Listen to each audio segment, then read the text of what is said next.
কেসকিবান্দির পুতের নাম সুলতান খা বাংলাদেশের সংবিধান লিখে দিব। সংবিধান তাজউদ্দিন বুঝে না, না সৈয়দ নজরুল সংবিধান বুঝে না, আসাদুজ্জামান খানরা, মনোরঞ্জন ধর, ডক্টর কামাল হোসেনরা সংবিধান বুঝে না। ওই আলী রিয়াজ বুঝে সংবিধান। আলী রিয়াজ ডক্টর কামাল হোসেনের মোহরের কাজ করে দেখ তো বুঝে কিনা। ওই যে রাতের পর রাত না ঘুমাইয়া 381 ঘন্টা বিতর্ক করে 9 মাসের সংবিধান করলো, সেইটা বাংলাদেশের সংবিধান সুরিয়া ফেলায় দিয়ে নতুন করে লিখে দিব। ইলেকশন করো, মেম্বারের ভোট পায়ে দেখাও যে আমি মেম্বার যে 2500 ভোট পায়ে মেম্বার হয় ইউনিয়ন পরিষদে, আমি সেই ভোটটা পাইছি। 5ই আগস্টের আগে আমরা মনে করছি এরা বুঝি পৃথিবীর সবাই ফিডেল কেস্ট্রো চে গুয়েভারা, আর এখন দেখা যায় আঙ্গুল ফুললে কলা গাছ, কলা গাছ ফুললে বট গাছ, বট গাছ ফুলে জোড়া বট গাছ হইছে। বিএনপির নেতৃত্ব আগের রাত্রে কথা বলে মাথা উঁচু করে পরের দিন আবার যখন ইউনূস সাহেবের কাছে গিয়া দেখে যাদের মন্ত্রিত্ব চায় না তাদেরকে ইউনূস সাহেব পাশে বসায়া, সেই সজীব বুয়েদেরকে পাশে বসায়া রাখে, একজনও বলে না যে ও থাকলে আমরা থাকবো না। এইটুক থাকা দরকার। তো আমার মতো একজন অধম লোক যদি তাদের সাথে যাইতে পারতাম, আমি ইউনূস সাহেবকে বলতাম, আসসালামু আলাইকুম স্যার, আপনার পাশে যিনি বসে আছেন ওনাকে এখান থেকে বিদায় করেন, তা না হলে আমি বসবো না। তার পদ থেকে দাবিতে তো গেছেন, হ্যাঁ, মানে তার পদ থেকে দাবিতে তো ওনারা গেছেন 1903 জন। এবং এর ইতিহাস কিন্তু বিএনপি প্রথম আনছে। দেশনেত্রী বেগম খালেদা জিয়ার নেতৃত্বে এরশাদ সাহেবের আমলে আতাউর রহমান খান সাহেবকে যখন প্রধানমন্ত্রী করা হয়েছিল, বিএনপি বলে দেশনেত্রী খালেদা জিয়া বলেছিলেন আতাউর রহমান খান সাহেব এরশাদ সাহেবের পাশে বসলে আমরা আলোচনায় যাব না, এবং এরশাদ সাহেব বাধ্য হয়েছিলেন আতাউর রহমান খান সাহেবকে বাদ দিয়ে, প্রধানমন্ত্রীকে বাদ দিয়ে আলোচনা করতে। বর্তমান নেতৃত্ব কি তাহলে দুর্বল? হ্যাঁ, বর্তমান নেতৃত্ব কি তাহলে দুর্বল? তারা তো নেতৃত্ব না, একটা পর্যায়ে তারা টিম অফ লিডারশিপ। মূল নেতৃত্ব তো এখানে নেই। মূল নেতৃত্ব আজকে কথা বললেন যে কথা বাংলাদেশের মানুষ ওনার কাছ থেকে শুনতে চায়, এবং আমি জানি এই কথা সত্যে প্রমাণিত হবে, আল্লাহর রহমত। এই কথা বৃথা যাবে না। কারণ হলো এই কথা বাংলাদেশের 18 কোটি মানুষের কথা। এই কথা হলো বাংলাদেশের যে স্বাধীনতার সার্বভৌমত্বের প্রতীক সেনাবাহিনী বা প্রতিরক্ষা বাহিনী, তাদের কথা। তারাই বলেছে এই কথাটা যে ডিসেম্বরের মধ্যে ইলেকশন হবে। যখন ইউনূস সাহেবরা সবসময় বলতেছিল ডিসেম্বর থেকে জুন, একমাত্র সেনাবাহিনী প্রধান বলছে না, ডিসেম্বরের মধ্যে ইলেকশন হবে, তারপরে আমরা ব্যারাকে ফিরে যাব, এরপরে আর আমরা থাকবো না, আমরা জানুয়ারিতে শপথ গ্রহণ অনুষ্ঠান দেখতে চাই, এইটুক বলেছে। কাজেই যেখানে সার্বভৌমত্বের প্রতীক প্রতিরক্ষা বাহিনী, সেনাবাহিনী কথা বলেছে, আর বাংলাদেশের সবচেয়ে জনপ্রিয় এবং মানুষের দ্বারা সমর্থিত দল বিএনপির নেতা জনাব তারেক রহমান যখন কথাটা বলেছে, আমার ধারণা এই কথাকে মিথ্যা প্রমাণ করার মতো অবস্থা কোনো দিনই হবে না। আল্লাহর রহমতে ডিসেম্বরে, আমিও বলি ইলেকশনটা ডিসেম্বরে হবে। যদি না হয়, এই কথাটা আপনি জিজ্ঞাসা করতে, যদি না হয়, এইটা আমি জানি ইউনূস সাহেব এবং তার সরকারের অধীনে আর কোনো নির্বাচন হবে না, অথবা তাদের কোনো সরকার থাকবে না। কিন্তু এত বড় দুটি শক্তিকে অবজ্ঞা কেন করছে ডক্টর ইউনূসের সরকার? সামরিক বাহিনী এবং বিএনপি, এই বড় দুটো শক্তিকে অবজ্ঞা করছে কেন ডক্টর ইউনূসের সরকার? ক্ষমতার ময়ূর সিংহাসনে যারা বসেন এই দেশে, আমি দেখছি আর কি, তাদেরকে আরবিতে বলে সুমুন বুকমুন উমিউন ফাহিউম লায়ারজিউ। তারা চোখ থাকতে দেখে না, কান থাকতে শুনে না, মন থাকতে বুঝে না। তারা মনে করে তাদের চেয়ে ক্ষমতাবান লোক আর নাই, এবং যে ভুল তারা করছে, ভুল বললে কম বলা হয়, যে অপরাধ তারা দেশের সঙ্গে করছে। এত অনিশ্চিত দেশ, আমার ভাইয়ের বয়স আমার রাজনীতির চেয়েও কম। আমি 61 বছর যাবৎ রাজনীতি করি। আমি 1964 সন থেকে রাজনীতি করি। 6 দশক আমার রাজনীতির অভিজ্ঞতা। কেউ কোনোদিন দেশের এই ধরনের ক্ষতি করে, এত অনিশ্চিত দেশ থেকে আপনি রাস্তা দিয়ে হাঁটতে পারবেন না, রাত্রেবেলা ঘুমাইলে পরে আপনি ট্রাকের শব্দ শুনবেন, সেই ট্রাকের উপরে মেশিন গান, আর্মি কেন সারা রাত ঘুমাবে না, রাস্তা দিয়ে চলা যায় না, 10টার পরে 9টার পরে হইলে মা ছেলেকে খোঁজ নেয়, তুমি কোথায় আছো, তাড়াতাড়ি বাসায় আসো। এটা কি পৃথিবীর কোনো রাজধানীতে হয়?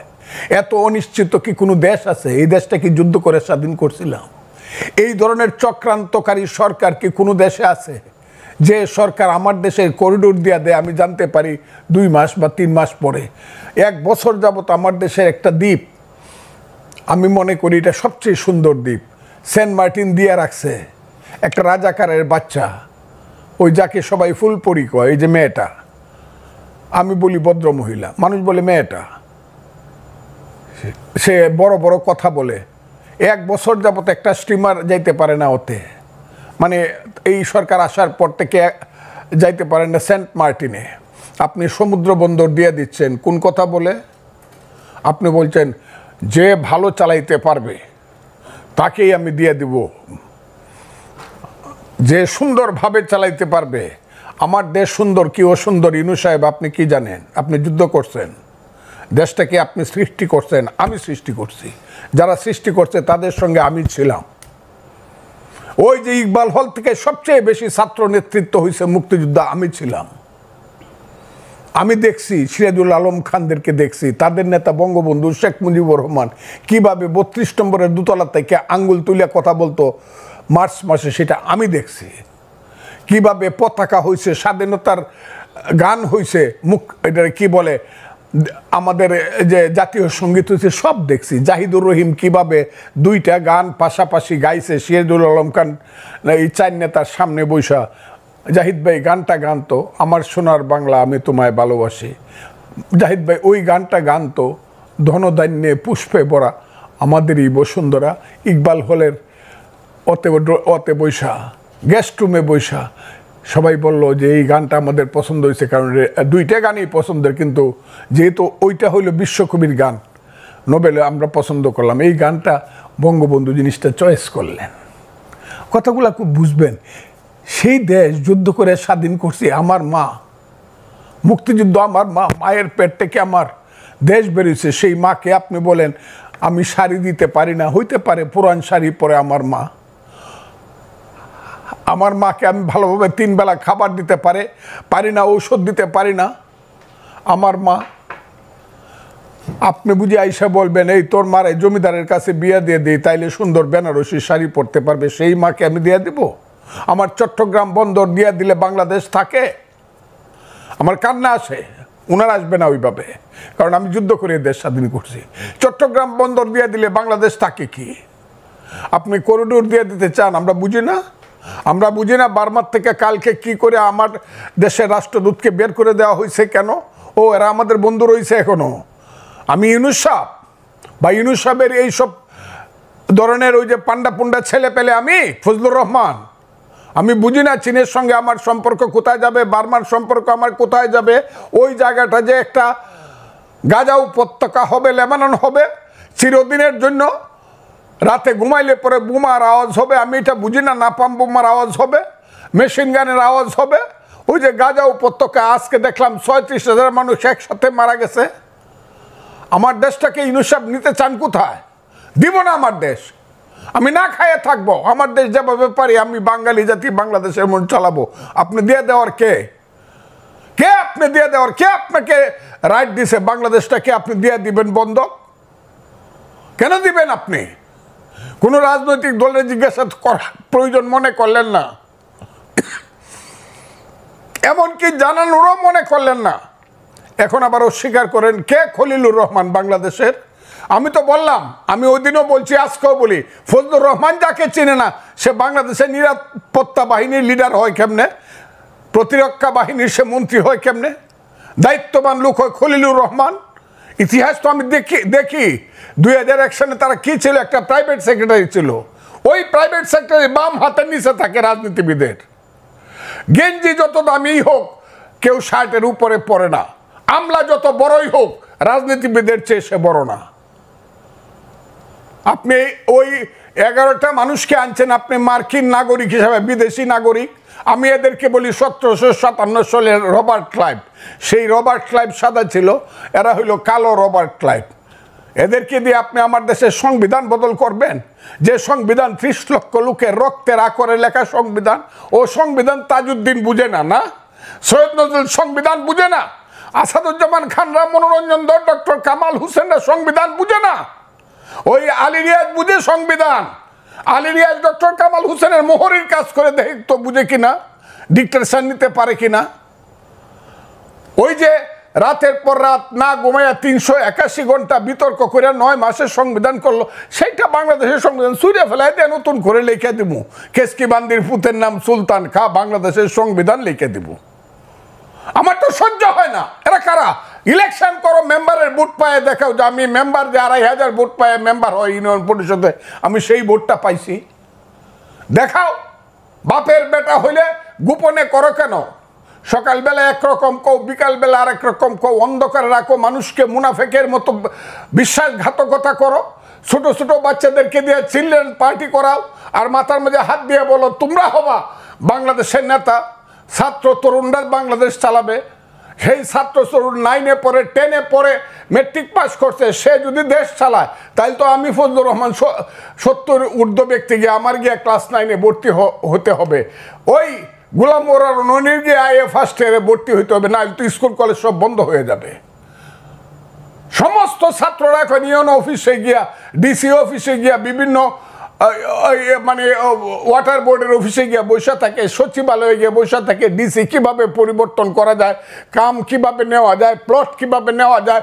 এর জন্য এই দেশটা আমরা সৃষ্টি করছিলাম। আমার দেশের সমস্ত তারুণ্য ধ্বংস হয়ে যাচ্ছে। এক একটা ছেলে 5ই আগস্টের আগে আমরা মনে করছি এরা বুঝি পৃথিবীর সবাই ফিডেল ক্যাস্ট্রো চে গুয়েভারা, আর এখন দেখা যায় আঙ্গুল ফুললে কলা গাছ, কলা গাছ ফুললে বট গাছ, বট গাছ ফুলে দুরা বট গাছ হইছে। ঘর আছে দর নাই, মানুষ আছে রাও নাই, বাড়িতে একটা ঘর নাই, দরজা নাই, সেই সব ছেলেগুলা বিমানে যায় বাড়িতে।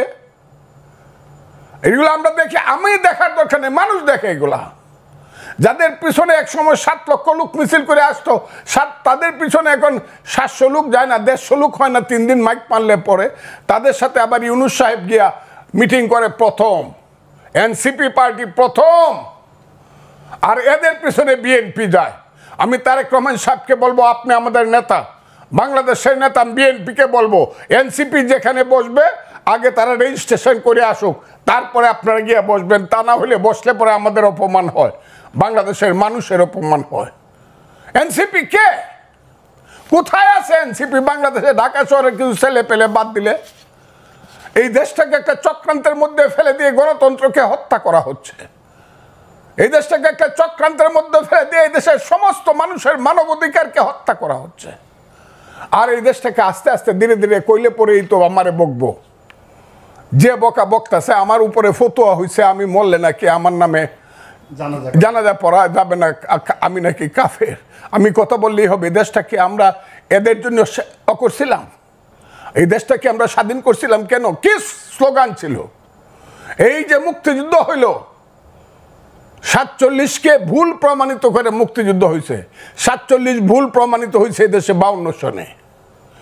যেদিন বলা হয়েছে আমার মায়ের ভাষা, মুখের ভাষা, যেদিন বলা হয়েছে 62 সন, 64 সনে শিক্ষা আন্দোলনে আমি বাঙালি, আমার শিক্ষা ব্যবস্থা ভিন্ন রকম হবে, বাংলা হবে উর্দুর সমান সমান একটা ভাষা, সেই দিনই তো পাকিস্তানের 47 ফলস প্রমাণিত হয়েছে। যেদিন 6 দফা দিয়ে দিছে শেখ মুজিবুর রহমান, 7ই জুনে যেদিন স্লোগান হয়েছে তুমি কে আমি কে বাঙালি বাঙালি, যেদিন 69 সনে 11 দফা আন্দোলনের স্লোগান দিয়ে আসাদরা মারা গেছে, মতিউররা মারা গেছে, তোমার আমার ঠিকানা পদ্মা মেঘনা যমুনা। 70 সনে বঙ্গবন্ধু শেখ মুজিবুর রহমানের নেতৃত্বে ডিসেম্বর 7ই ডিসেম্বর যখন মেজরিটি হইয়া পাকিস্তানের ক্ষমতা পাওয়ার কথা ছিল, দেয় নাই, যখন স্লোগান দিছে বীর বাঙালি অস্ত্র ধরো বাংলাদেশ স্বাধীন করো, সেই তো যুদ্ধ করছিলাম। আমি তো স্লোগান দিছিলাম পিন্ডি না ঢাকা, ঢাকা ঢাকা। আমি তো স্লোগান দিছিলাম পাঞ্জাব না বাংলা, বাংলা বাংলা। সেই যে বাংলা, কোন বাংলা? সেই বাংলা হলো গণতন্ত্রের বাংলা। গণতন্ত্রের জন্য দেশে যুদ্ধ হয়েছিল। ইউনুস সাহেব বুঝেন?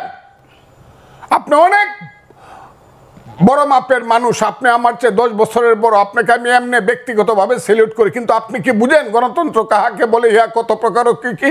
আমরা যখন যুদ্ধ করি বাংকারে থাইকে থাইকে পাঞ্জাবির বুকে যখন ট্রিগার টিপি, পাশের ছেলেটা যখন গুলি খায় 5 হাত উপরে উঠে বলে মামা,